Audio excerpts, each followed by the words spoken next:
Assalamualaikum warahmatullahi wabarakatuh.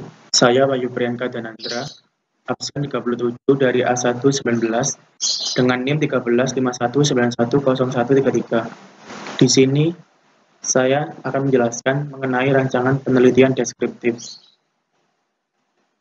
Sebelumnya, saya akan menjelaskan mengenai rancangan penelitian.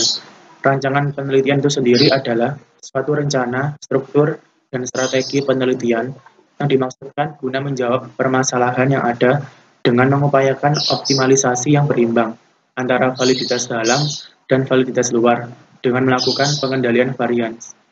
Sedangkan penelitian deskriptif adalah salah satu jenis penelitian yang tujuannya untuk menyajikan gambaran lengkap mengenai setting sosial atau untuk eksplorasi dan klasifikasi mengenai suatu fenomena atau kenyataan sosial dengan jalan variabel yang berkenaan dengan masalah dan unit yang diteliti antara fenomena yang diuji. Penelitian deskriptif memiliki berbagai macam jenisnya. Yang pertama, penelitian survei.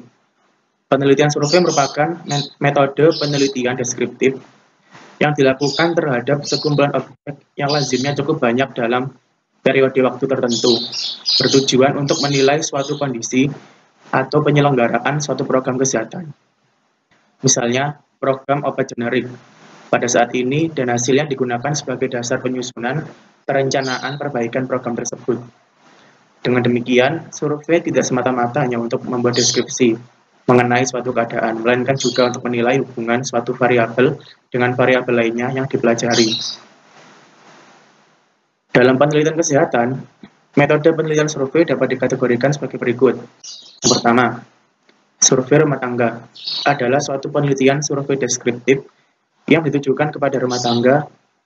Lazimnya pengumpulan data dilakukan dengan wawancara dengan kepala keluarga sebagai respondennya.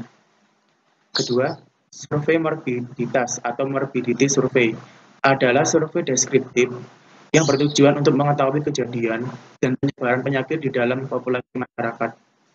Ketiga, survei analisis jabatan adalah survei yang bertujuan untuk mengetahui tugas dan tanggung jawab para petugas atau pejabat kesehatan serta kegiatan para petugas tersebut terkait dengan pekerjaannya. Keempat, survei pendapat umum. Survei pendapat umum ini dilakukan untuk memperoleh deskripsi tentang pendapat umum mengenai suatu program pelayanan kesehatan,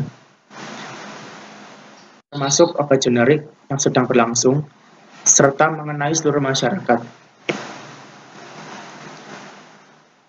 Jenis yang kedua yaitu penelitian studi kasus, merupakan pengujian secara rinci terhadap satu latar atau satu orang subjek atau satu tempat penyimpanan dokumen atau satu peristiwa tertentu.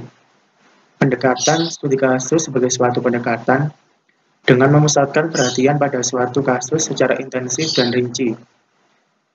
Penelitian studi kasus ini memiliki batasan studi meliputi yang pertama, sasaran penelitiannya dapat berupa manusia, peristiwa, latar, dan dokumen. Kedua, sasaran-sasaran tersebut ditelaah secara mendalam sebagai suatu totalitas sesuai dengan latar atau konteksnya masing-masing dengan maksud untuk memahami berbagai kaitan yang ada di antara variabel-variabelnya.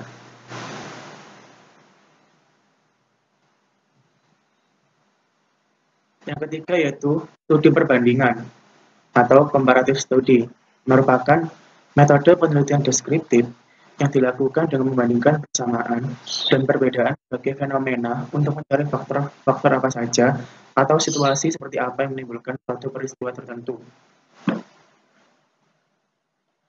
Keempat, studi korelasi atau correlation study.